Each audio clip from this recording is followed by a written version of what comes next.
Bonjour à tous, bienvenue pour cette nouvelle vidéo tuto. Aujourd'hui, nous allons réaliser une carte Memory Dex avec la toute dernière collection de Janet Klein pour Holland Create, la collection Circus.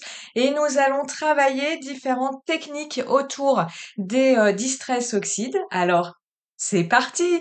Ici, je suis venue détourer mon die dans du papier, comme d'habitude, du papier aquarelle lisse Florence, ici j'ai pris la version 300 grammes pour avoir quelque chose de bien épais comme support. Et vous voyez, je viens avec une petite brossette appliquer 3 couleurs de Distress Oxide, une jaune, une rose, une plutôt rouge bordeaux. Et je n'hésite pas à repasser, à superposer mes couleurs les unes avec les autres pour essayer d'obtenir un fondu entre mes 3 couleurs. Je dis bien essayer d'obtenir un fondu, puisqu'on a quand même 3 couleurs assez éloignées au niveau des teintes. Une fois que j'ai fait mon fond, je viens appliquer de l'eau et ça, vous voyez, c'est le principe des Distress Oxide comparé au Distress Ink. Donc, je viens appliquer quelques gouttes d'eau. Assez rapidement, je laisse agir, entre guillemets, agir l'eau quelques secondes et assez rapidement, je viens absorber mon eau avec un papier absorbant et j'obtiens comme ça ces petites traces de gouttelettes d'eau dans mon fond de carte. Je pars ensuite à la recherche d'un pochoir, donc dans mon imaginaire qui dit cirque, qui dit ambiance de cirque, dit plein, plein, plein d'étoiles. Et je viens vaporiser sur ce pochoir de la colle en spray, car je souhaite ajouter des étoiles avec du foil. Et j'aime beaucoup, vous allez voir, alors je me trompe au début, hein, je l'utilise pas dans le bon sens, mais j'aime beaucoup l'idée de la colle en spray avec du foil car comme vous allez le voir, le motif va être tout juste suggéré.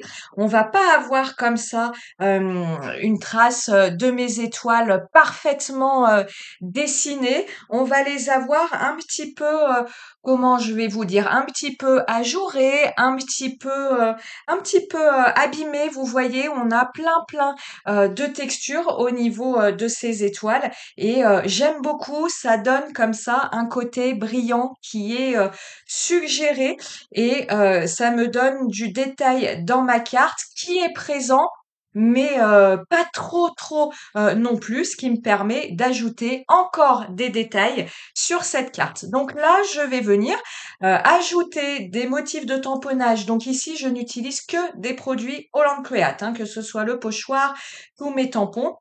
Donc là, j'utilise un tampon de Bipacha que je vais venir embosser en blanc. L'idée, c'était d'amener un petit peu de lumière à ce moment-là de ma réalisation parce que je trouvais que entre mon fond qui est très très flash, hein, les Distress Oxide, ce sont vraiment des couleurs extrêmement flash, en tout cas celles que j'ai choisies, avec le motif étoile. Je trouvais que ça manquait un petit peu de respiration, que ça manquait un petit peu de côté clair pour trancher. Et bien, c'est pour ça que je suis venue ajouter ce motif de tampon que je viens tout simplement embosser en blanc avec une poudre. Alors moi, j'utilise la poudre WOW, la poudre la plus fine blanche. Et vous voyez tout de suite, ça éclaire un petit peu plus ma carte. Et puis pour continuer à ajouter du blanc, eh bien, je viens comme ça faire des projections au marqueur acrylique. Je fais une petite parenthèse avec les marqueurs acryliques. Vous le voyez souvent dans mes vidéos, je n'utilise pas les marqueurs Posca. J'en ai, mais j'utilise principalement des marqueurs Artistro. Pourquoi? Parce que pour mon utilisation, alors l'utilisation, moi, que j'en ai des marqueurs acryliques, c'est faire, comme vous l'avez vu à l'instant, faire des projections pour ajouter des motifs, de la texture dans les fonds de mes réalisations. Ou alors, c'est juste venir ajouter des petits points de lumière, des petits points de détail dans mes colorisations. Et pour ça, les marqueurs Artistro vont très très bien, ils fonctionnent très bien et ils coûtent vraiment vraiment moins cher que des marqueurs Posca. Donc encore une fois, pour mon utilisation, c'est bien bien suffisant parce que ils sont d'une qualité légèrement moindre peut-être que comment je vais vous dire? Le flux de peinture, acrylique est un petit peu moins fluide que lorsque j'utilise, mes Posca. Des Posca, j'en ai en fait pour varier mes couleurs, tout simplement. Mais encore une fois, pour l'utilisation, très, très, légère que j'ai, des marqueurs, acryliques, les marqueurs Artistro vont très, très bien pour, un moindre coût. Or, là, je commence à travailler ma scène. Je vais vouloir mettre ma petite funambule puisque je vais travailler autour du tampon funambule au centre de ma carte Memorydex. Et toujours pareil, dans mon imaginaire, donc il y avait les étoiles du cirque et j'imaginais cette petite funambule en hauteur au milieu des lumières du cirque et c'est pour ça que je suis venue tamponner ce tampon ampoule, pardon.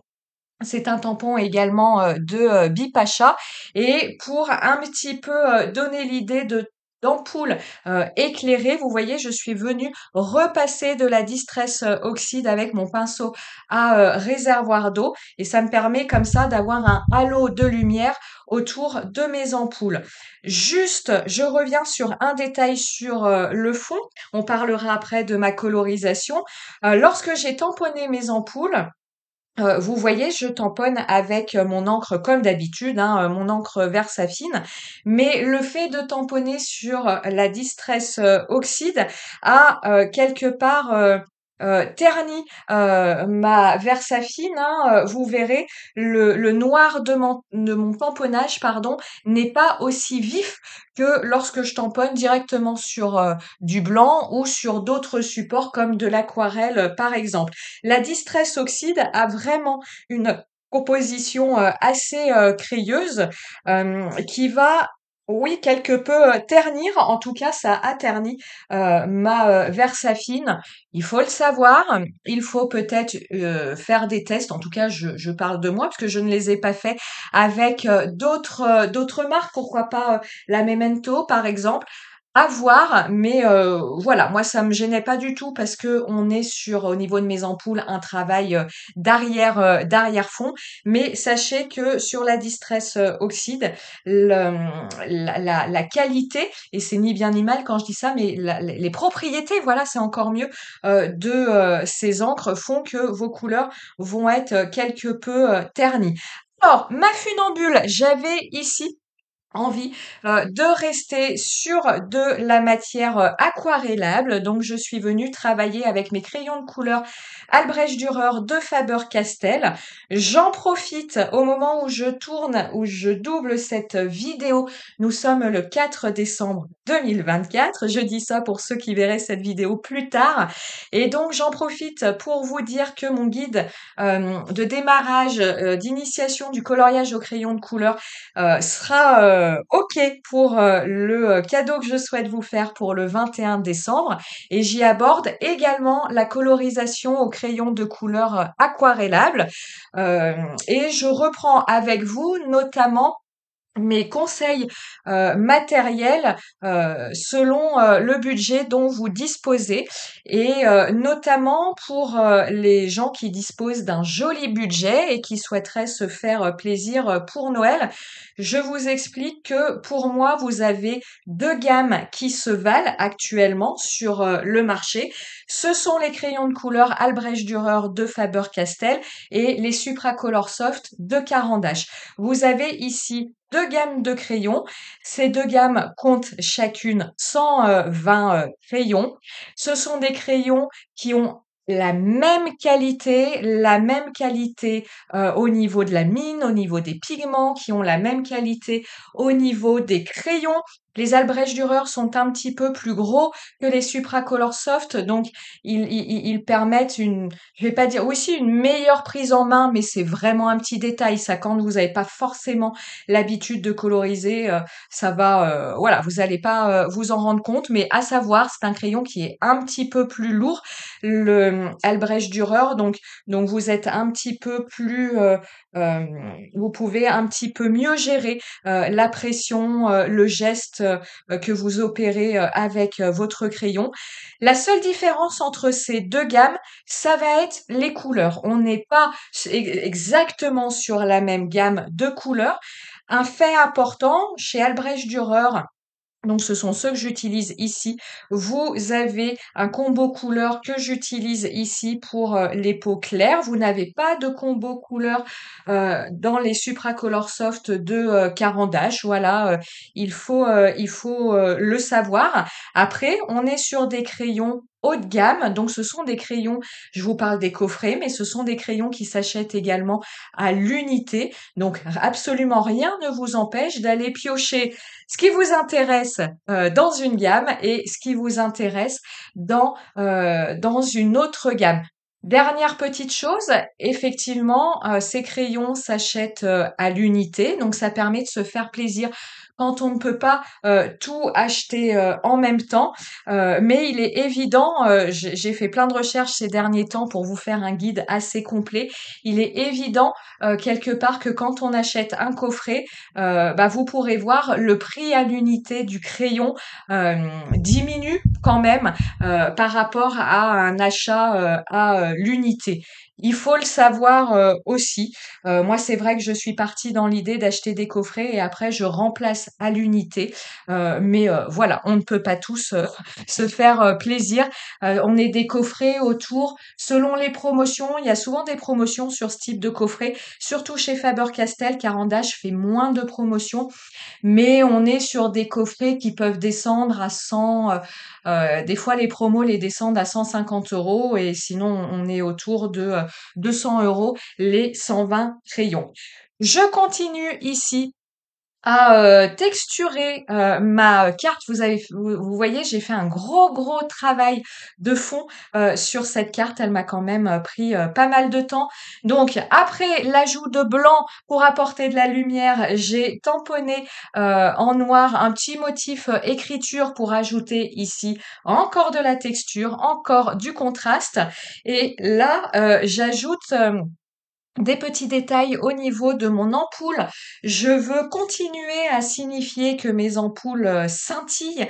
Donc, je viens faire des petits points avec mes marqueurs acryliques. Donc, je vous disais, selon les couleurs que je souhaite utiliser, j'alterne entre mes Posca et mes marqueurs Artistro. Quelle que soit la marque, ils existent en pointe fine pour faire ce genre de petits détails, ou ils existent en pointe large pour faire les projections comme vous m'avez vu faire en début de réalisation. Donc je viens comme ça faire tout un jeu de petits points autour de mes ampoules. Sur la vidéo, ça prend 30 secondes. En réalité, ça m'a pris de nombreuses minutes. Je suis venue faire des petits points autour de mes ampoules, blanc et jaune, voilà, pour rappeler l'effet de lumière.